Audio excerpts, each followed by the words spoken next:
আমাৰ মাজত হেৰাই গ'ল। আজি অসমৰ 330 লাখ আমি শৃংখলাবদ্ধভাৱে শ্ৰদ্ধাৰ ধমধমাবাসী ৰাইজক মৰমৰ শিল্পী জুবিন গাৰ্গ ডাঙৰীয়াক শ্ৰদ্ধাঞ্জলি জনাবলৈ অনুৰোধ জনাইছোঁ। আপোনালোকে যাতে শৃংখলাবদ্ধভাৱে আহি আমাৰ যিহেতু অতি কম সময়ত হঠাৎ কৰিব লগা হোৱা এটা অনুষ্ঠান শ্ৰদ্ধাঞ্জলি অনুষ্ঠানটো যাতে শৃংখলাবদ্ধভাৱে আহি আমাৰ মৰমৰ শিল্পীগৰাকীক শ্ৰদ্ধাঞ্জলি জনাই মই সঁচাকৈ ওপৰলৈ আহি শ্ৰদ্ধাঞ্জলি জনাবলৈ অনুৰোধ জনাইছোঁ। নলবাৰী জিলা আঞ্চলিক সহকাৰী সম্পাদক আছে মুস্তাফা তেখেতৰ কাষলৈ যাবলৈ চেষ্টা কৰিছোঁ। পৰিলক্ষিত হৈছে কেতিয়াও কল্পনা নকৰা এটা বাতৰি চাংটা মই জ্বলাই দিম। আমি মুহূৰ্ততো বিশ্বাস কৰিব পৰা নাই যে তোমাৰ অনাই থাকে এই মানুহটো আগত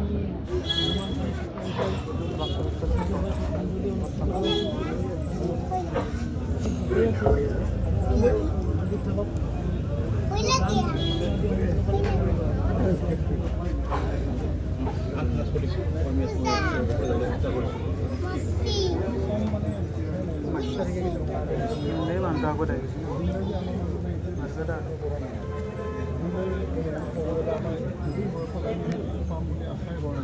অন্ততঃ তেখেতে আমাৰ মাজত আমি সৃষ্টি আছে আৰু দীৰ্ঘ গ'লে আৰু যদি এইবছৰ সেই আশাখিনি আমি আছে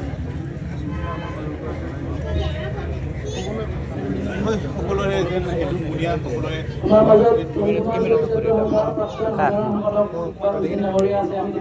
শ্ৰদ্ধাঞ্জলি জনাবলৈ অনুৰোধ জনাইছোঁ।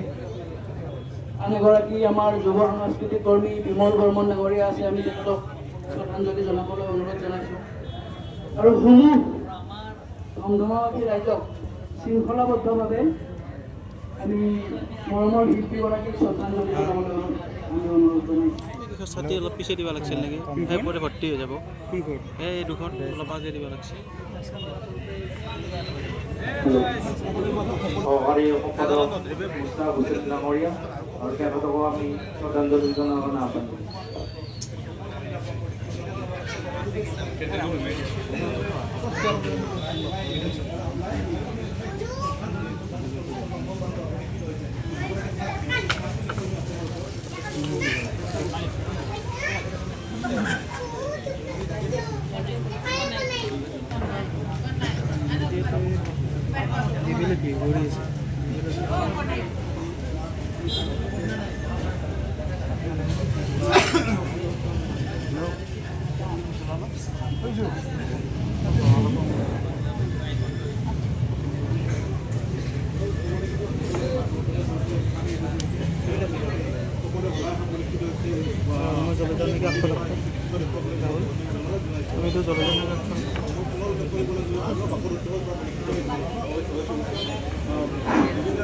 আমি সমূহ ৰাইজক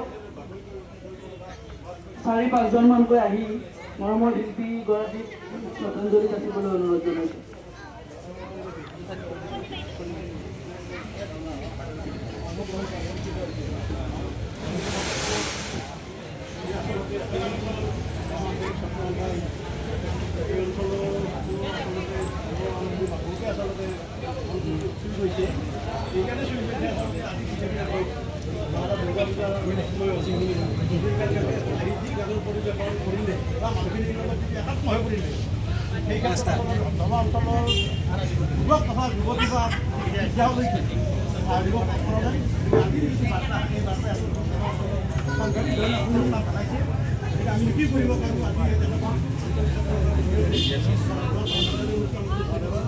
আমি আশা ৰাখিছোঁ